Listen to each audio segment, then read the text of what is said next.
afternoon, ladies and gentlemen. This is the sticksandstuffpodcast.com.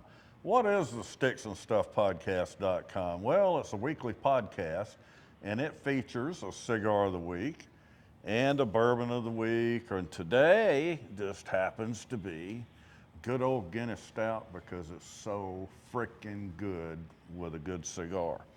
And that's if we're at a cigar lounge. If we're at a winery, it could be a cigar of the week and a wine of the week. But the sticksandstuffpodcast.com celebrates cigar bars, cigar lounges, good cigars, good drinks, people. We also celebrate successful people. And so it's kind of a two-part podcast, and it kind of works that way. And we have a lot of fun. We'll say anything and do anything, and we cut up and have a good time. Today we're at Smitty's Cigar Lounge in Gainesville, Georgia. What a wonderful place. This place is primo. What a pipe selection, fantastic humidor, full bar, great people. Just a wonderful place. And I'm here today joined with Rob Thigpen and Don Thompson. I think I got that correct. Did I get that correct? When I have to remember more, when I have to remember more than one name, I mean, it gets a little taxing, because I am old. But I mean, But anyway, if you guys could kind of fill me in. Oh, by the way, what am I smoking today, by the way? So that is it's a Maduro from JM Patriarch, a good friend of ours. His name is Maurice Mears. He was a college football player at the University of New Mexico, and he got injured, so he was not able to pursue his dream to go to the NFL. Wow. So he kind of turned his hobby into a career. I think he worked at the railroad for a little bit, and then he started this this company. Did you say New Mexico? Yes, he went to the University of New Mexico. Played defensive line, and anyway, turned his hobby into a career, and that's the Maduro. He's got a Habano and a Connecticut. That's got a San Andreas wrapper on it with some Connecticut broadleaf and some Nicaraguan filler in it. It's a good guy, good company, brand new company. Excellent cigar, good burn, highly recommend it. Rob, tell us all about Smitty's, how this place started, and you guys, Don, just y'all kind of pitch in and tell us how this whole thing started, because neither one of you's name is Smitty, so what the fuck? I mean, what's going on here? Is Smith, is it your cousin or some lost guy, or, I'm very honored friend. Rob knew him for many years, and he can tell some of that story. Smitty's has been around for almost 29 years now. It was 2 doors down, and it was just a little hole in the wall. And a man named Clark Smith started it in 1997, thus the Smitty's. And he built it up. Great client base. Never had a big humidor, but had good cigars all the time. And just one of the best people that you'll ever meet. There are a bunch of people out there who are smoking cigars because of Clark. And in fact, started their own cigar. Yeah, and they come in here and they, in fact, own their own cigar shops now because of Clark. So he owned it, and I was a customer of his for a long time. And then I had gone on a trip. I came back, and he told me that he had sold the place. Now, after I picked myself up off the floor, he told me who he'd sold it to. And so anytime somebody sells something like this and you have friends and customers, the new owner comes along, and inevitably some people will drop off and will not go back to that shop anymore. Well, I loved the family we had at Smitty's, and I said, well, what if I come on and work part-time for the new owners to maybe keep some of these people from leaving, because I'm a familiar face. And maybe that's pretty cool. Yeah, so I came on part-time, and then Don, a few months later, joined the family, and we worked here for about 27. Yeah, we worked here for about 8 years. 27, yeah. And Wow. then the owners lived in Orlando, so they were not here a lot, and so they got tired of dealing with it and went back to Orlando to live permanently. Had a house up here as well, and they gave Don and I the opportunity to buy it, and so we did. Man, that's awesome. That's awesome. September the 1st. Yeah, September the 1st was our first day. It was our first day of ownership. Yeah. and we haven't burned it down yet. Tried a few times with trash cans, but yeah, we haven't burned this son of a bitch down yet. So, how did you initially? You said you worked here while it was, Yes. Yeah, y'all both did. But what made either one of you wanted to be a tobacconist? How did you get involved, and what did you do before this? I'm going to get to you because I know what you did. We both have really interesting ways of Yeah, I got to hear yeah. this. Well, how do I do this briefly? So this is not even. That's before prison. Now. Okay, well then, Okay. that'll shorten it quite a bit then. Yeah. So I have been doing humanitarian work in Russia since 1997. We work in orphanages, my family, my dad and my brothers, and we lived in Russia for 10 years. So that's what I did and still do. Right now, technically we work in Ukraine because obviously we can't go into Russia. But that's what I did before all of this, before I came on part-time, and still do now. So, I mean, that's probably the weirdest transition from one line of work to another. But I smoked my first cigar 13 or 14 years ago. I think I was 30 when I smoked my first cigar. I'd always wanted to do it. It looked cool and smelled cool, and I wanted to try it. And so I did it, and the more I did it, I loved it. I loved the smoke. I loved the taste and all that. But the thing that drew me more than anything was how conducive it was to community and making new friends, and how it bridged a gap, be it economic or social or whatever it is. You can have a billionaire sitting here and a social worker sitting here, and when you have a cigar in your hands, that all goes away and you're just guys, and it just opens the lines of communication. And for me, that's what cigars have become, and Smitty's, I think, reflects that. It's just a way to forget who you are for a minute and just everybody get along, and it's just a beautiful, beautiful thing. Well, that's fantastic, and I know for a fact that you've got a very diverse group of people that come in here, and they're constant. I mean, I could come in here and then not be here for a month and then come back in, and you've got some of the same customers, and they're mainstays, and they're here every day, and that's a testament to you guys. It really is, because you don't see that in a lot of places. You really don't. You may see a lot of transient customers, or, but when you have regulars like you guys do, that speaks volumes. It really does. Don, I know that you've had a very different. I've worked in the same areas before. Yeah, I know you had a very different life before you ended up at Smitty's. I was born and raised in Ohio and escaped from my indentured servitude when I was 18, joined the Army, and ended up as a military policeman in the Army from 81 to 87 in Germany and Fort Campbell, Kentucky.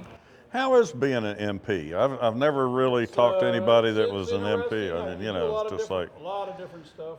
Do you look the other way a lot, or do you? Well, I didn't do law enforcement as much as I did physical security on a nuke site. Well, yeah, Germany. now that's Dog different. handling. Yeah. I did some law enforcement at Fort Campbell, and it's similar to regular police work, but with the ability to use military regs to get people to kind of understand you need to go back to the barracks and sleep it off. Wow. So we tried to do that. But then in 1987, I moved to Savannah through some friends that lived down there, and ended up working at the sheriff's department a short time. I had enough of being locked up in jail and every night, and got on the police department, and I ended up retiring from Savannah PD in 2015, and worked as an SRO and some other stuff. And in 2016, my wife got an opportunity to take a job here at Northeast Georgia. I said, fine, let's move. She had never lived out of Chatham County, and we moved up to Gainesville and fell in love with the people, the mountains, the community up here. And then I was a big cigar smoker.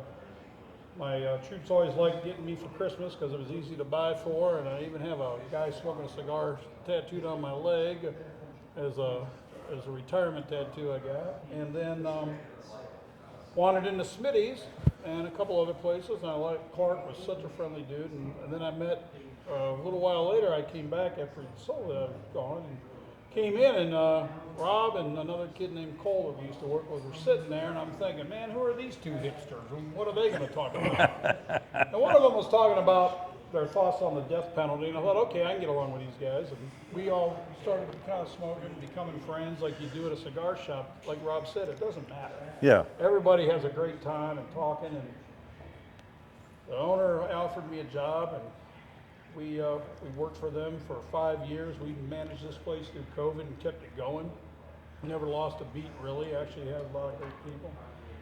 And part of law enforcement, part of me was service of community and people, and I really fell in love with the ability to help people here. And then you're almost like a psychiatrist, like in police work, you're here, and you realize that men especially, some women too, don't have a place to go in this world, and they come here and we love on them and love on each other and pray for each other and help each other through the good times and bad.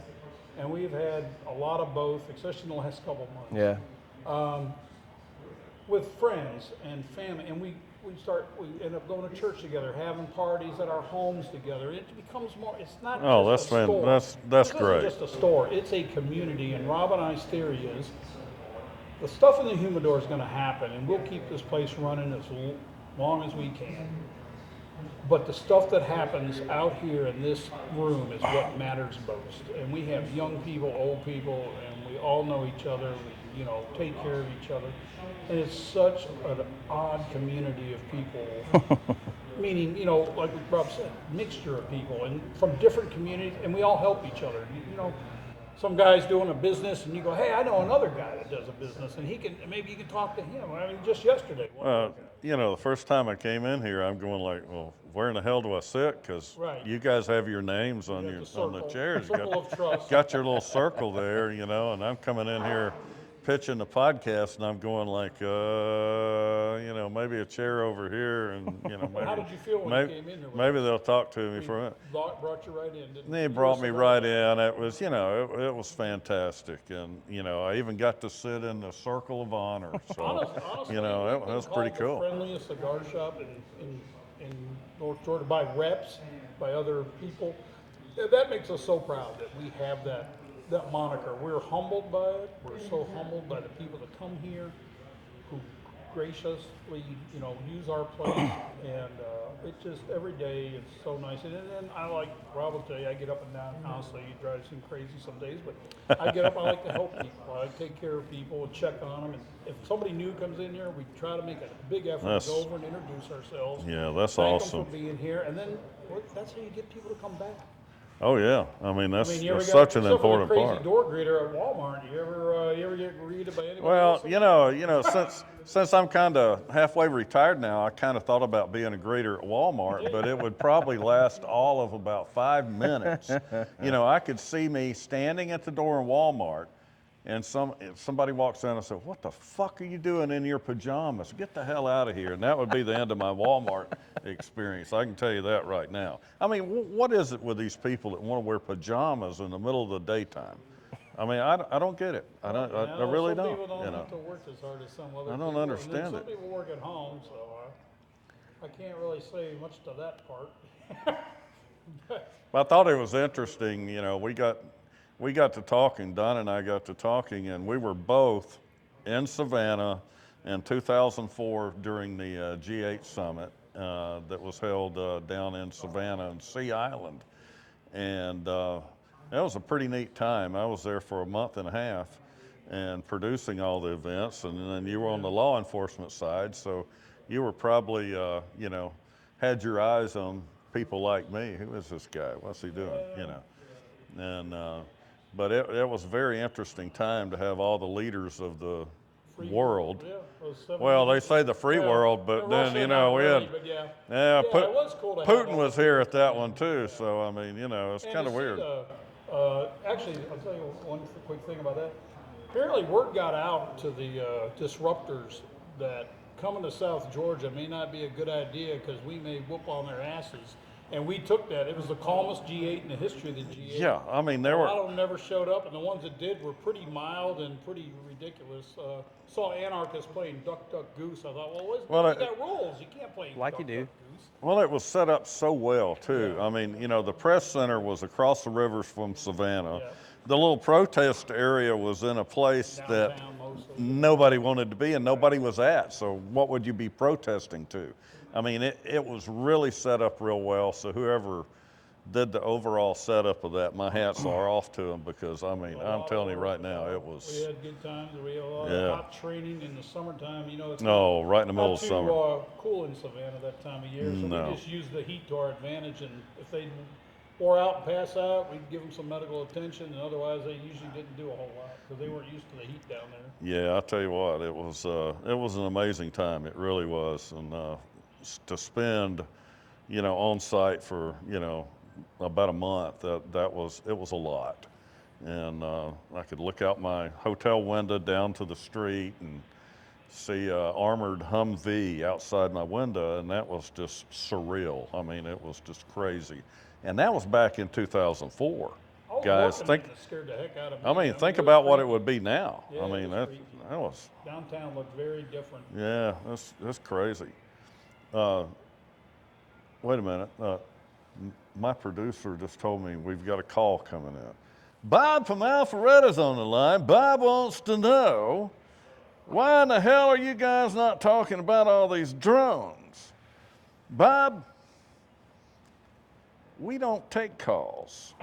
And you're a frickin' moron, Bob, so go away. Now back to the show. You know, since Bob brought it up, what is the hell going on with all these drones? Sorry, Bob. All these what? The drones. The drones? Yeah, the drones going, you know, all over the place. The Yeah. black helicopters. Now it's the drones. Now it's the drones. You know, it's all in New Jersey. Yeah. Now, can you imagine if that shit happened in Gainesville or where I live in Ellijay? Well, we all have guns. We can We'd take shoot care of them down. ourselves. They'd be Hell gone. yeah. Well, we're going to find out eventually that it was an 11-year-old in his basement doing all this stuff. first Yeah. It's probably. not even gonna. It's not gonna be anything. Well, they Anything. say Shoot some of them that are damn the thing size down. of a SUV. I mean, some of them are pretty big. I mean, you know. So my hat's off to who's doing it. If it's somebody local now, if it's not, if it's nefarious, just like I'm saying, if it was in this neck of the woods, we would shoot those suckers down. I mean, I could just see it, you know, and call up the sheriff, you know, and he comes over and he says, well, Mr. Crawford, you gave us a call. We found this thing the size of the bus out there in your cow pasture. And I said, yeah, I don't know. I just saw it, you know, fall out of the sky, you know. And he says, well, somebody must have shot it down. I said, well, it is deer season, you know. So, and then they would go on their merry way. And they would say, yeah, you're right. Yeah, it wouldn't make it here in North Georgia. No, we don't have that shit here. We don't put up with none of that nonsense. Yeah. That's why Georgia's one of the greatest states in the country, and that's why I live here. I mean, No, it's a my family's like, fantastic when you place coming to back to live. Ohio, I go, that's not my home. I know you hate it, but I love Georgia. This is where I live. Unfortunately, I didn't get born here, but I did get to come live here for the rest of my adult life. It is a great place to live, and you know, it's just like, I'm sure people from all over the country will see this podcast and they'll say, well, these good old Georgia boys or whatever. No, it's a great place to live. We love it here. People are friendly. I mean, just like Look, this. we've got California refugees that come in here all the time. Oh, yeah. And they can't believe how friendly this place is, and they're like, wow. And they're like, maybe I should move here. I'm like, yeah, just don't bring your voting with you, but you can move here. We have rules. Don't bring your politics, but you're welcome anytime. And don't bring your tobacco tax. Yeah. Oh, yeah. We got enough. for Yeah, we got enough as it is. Is it 75% there, I believe? Is something close to that? You know, that's crazy. We need to do something Well, about the hopefully tax we PCA do is that. going to get it done this year. They've been working on Georgia. They got 6 states last year to lower theirs because it would increase the sales of cigars here greatly. Well, that would be awesome. And what's the deal going on? Maybe you guys know a little bit more about it than I do, about is there an attack on flavored cigars because of the vape thing Well, there going on? has been for a while Yeah. because Yeah. they're calling Yeah. it kind of like a an entry or gateway drug to tobacco, if you will. Yeah, I can. Yeah, because you know there's a lot of 10-year-olds coming in here. Yeah, a lot of buying 10-year-olds handoff coming in stuff. here. Yeah, buying those. I could see an 85-year-old man comes in here and he buys a vanilla flavored cigar, and it's a gateway. Well, they talk about kids, but no kids are Maybe coming a in gateway here. to heaven. Yeah. I don't know about Yeah, gateway to that's the anything whole else. thing. Yeah. Cigars and pipes are thrown in with cigarettes, and it's wrong. It's an all natural. These are all natural. Everything's natural in it. You don't inhale them, which people find surprising when we're telling them how to smoke a cigar. Like, look, if you've ever smoked anything you've inhaled, don't inhale it. It will ruin the whole day. Yeah. Or as the lady was in the other day, she goes, the first time I smoked a cigar, I got sick. What do you think happened there? I go, I probably inhaled it. You Don't probably inhale, honey, inhaled then it. drink a bottle of water and you'll be fine. She got another one and she had a great time. I think it's surprising, and this is a misconception. I mean, it really is. And, for the people that are going to be watching this podcast for the first time, and we certainly are hoping that a lot of women do tune in because it's funny, We it's have a large amount irreverent. of women in here. That's exactly right. There are a large amount of women that enjoy cigars, and it's the people don't talk Our about wives it. come in on Friday night. A lot Yeah. of girls come in, and even the ones that don't smoke, who don't mind to smoke, love hanging Yeah. out in here because it's a fun community. Yeah, it's a good and place. our girls started a ladies' night once a month, and they do their girl thing. It's not that kind of ladies' night, but it's. And you know, they I'm do sure you stuff have that like they a never do. sporting event on or We something do, like that. Georgia Yeah. football game. Heck yeah. Big. What do we have? About 35 at the end, Rob. Mm-hmm. Celebrating here. That was probably the best celebration of any sports game I've ever seen happen here. We had guys in their late 70s getting up and cheering and hugging and carrying on, and That's great. everybody. It's just so fun to watch all of that. When I was in here a couple of weeks ago before Thanksgiving, y'all said y'all were going to have a Friendsgiving We little did. event where everybody Friendsgiving brought on a Friday night. dish in. And Correct. Third what year. was that all about? Well, we've been doing that 3 years? I think it was 3 years. 3 years now, and it's kind of just happened organically because the Smitty's group is such a family. It was just a natural thing that happened because we talk about come to Friendsgiving and be with the family you want to be with, not the family you have to be I always with. like telling people that. Come hang out with the people you want to be with, so the people you had. And to be so Now was that on Thanksgiving Day? No, that was or Friday. It was the day after. We were off Okay. everybody that's brings cool. their Yeah. leftovers. Close 2 days a Yeah. year. Yeah.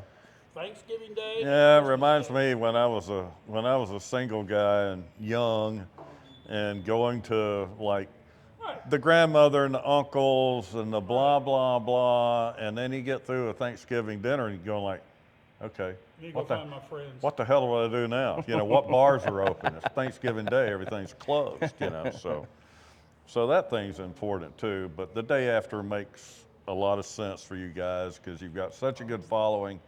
You've got all your standard customers that want to come in. So I bet that was fun. No, it always is. Yeah. People were like we had a bunch of turkey and ham left. I brought that. My wife brought all the sides that were left over. And then people brought either made stuff to bring or brought stuff. I mean, whatever you bring, it's a potluck. Oh, It's a man, I good bet that's old-fashioned fun. Potluck, and everybody sits around and carries on. And, What's not to like about that? eat some food, hang out with friends. It's always a big day here that afternoon. People look forward to it. It's been fun doing it the last. We'll continue to do that. Y'all have anything special going on for Christmas or? Not really. We're going to do a New Year's Eve party. We've got people that like to do that, so we're going to do that again this year. Last year we couldn't do it because it was on Sunday night. We're not allowed to be open on Sunday. Well, the bar's not allowed to be open on Sunday. Right. So, because it's just beer and wine license. But we always have a great time with that. We did that a couple years ago, and it was fun. One year, what was it? The national championship, or one game was on that Oh wow. New Year's Yeah. Eve, and Oh yeah. A lot of times the big yeah, bowl games big will bowl be. game. Yeah. It was a big bowl game, maybe. Yeah. That was Yeah. But yeah, we had a great time. Always do that. You've been in here in the morning. We'll have old movies on. Yeah. Morning circle. Yeah. This morning we're watching an old movie. Rob's reading Louis Grizzard to us. We did Today in History the other day, and this one guy came and goes, "Are you guys having a history lesson?" I go, "Well, kind of." we're reviewing history and see what we know and what other people know, and it's always a great time. We're looking stuff up, talk about other things in history, and it's just That's awesome. That's what this place is about. Oh, that's crazy good. You know, the Stix and Stuff podcast.com. In order to kind of keep us going, we do have certain sponsors that are. Of course, Smitty's Cigar Lounge is certainly a sponsor of the Stix and Stuff podcast.com. But we also have commercial sponsors, and our commercial sponsor of the day is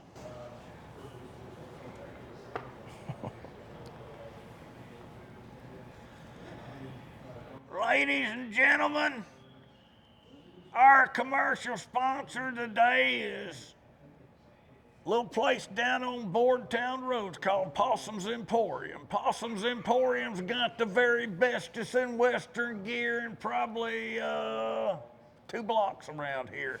But anyway, Possum's Emporium has a special this week and this week only. It's genuine chinchilla boots at $29.95. That's right, ladies and gentlemen. Genuine chinchilla boots at $29.95 at Possum's Emporium on Boardtown Road.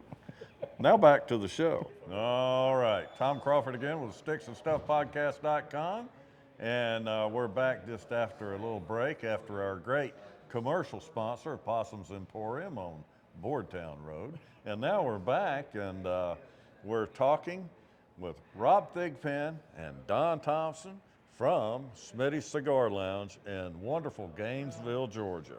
And what a great place. And it's been wonderful talking to you guys today. Same to you, Tom. And I tell you what, this place, you feel like home when you walk in here. I mean, you really do. I mean, I've been here enough now to where I like it. I like it a lot. I mean, Rob, I think Tom needs a hug, don't you? He's been awesome.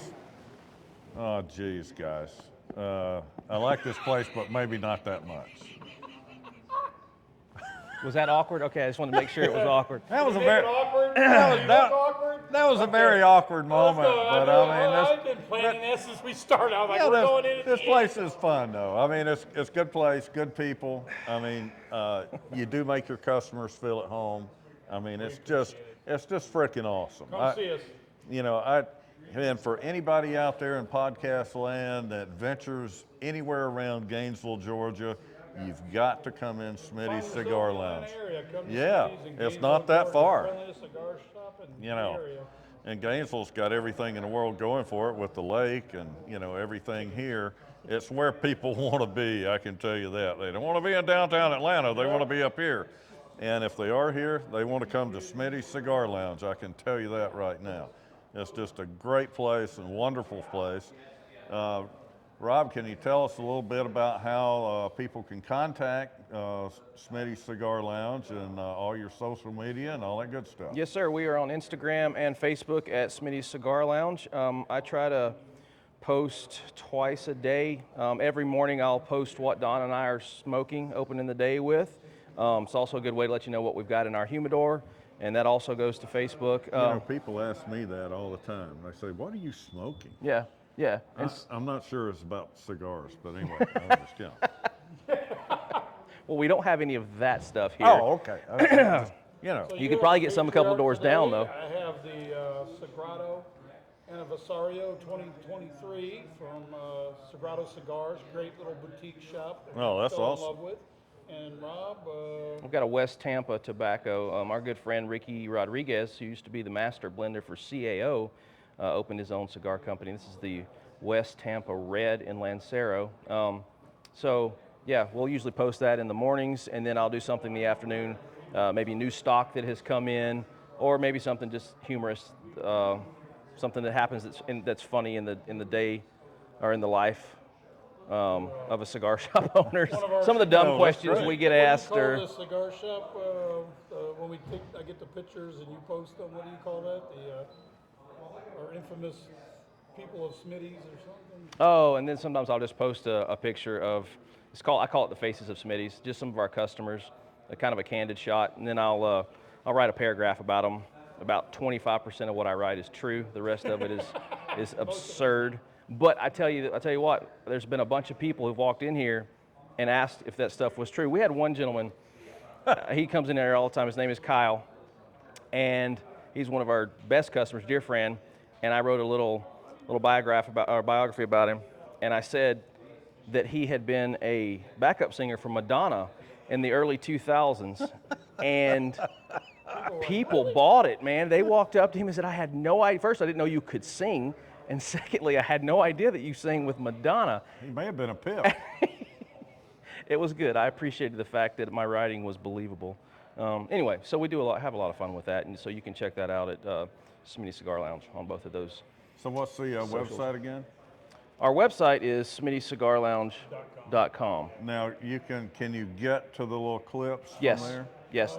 You should be able to. Yeah, you should be able to get there. It's also on Facebook. We don't monitor it as much, but we monitor the Instagram constantly. So we work on that. Well, that's fantastic. There's also going to be a link on the sticksandstuffpodcast.com website for Smitty's Cigar Lounge in Gainesville, Georgia. Once again, today, great meeting with you guys. Fantastic place. I tell people this every time we do a podcast. I'll say it today. Enjoy your life. Take care of yourself. And do something good for somebody this week. Once again, Tom Crawford with the sticksandstuffpodcast.com. Have a great day.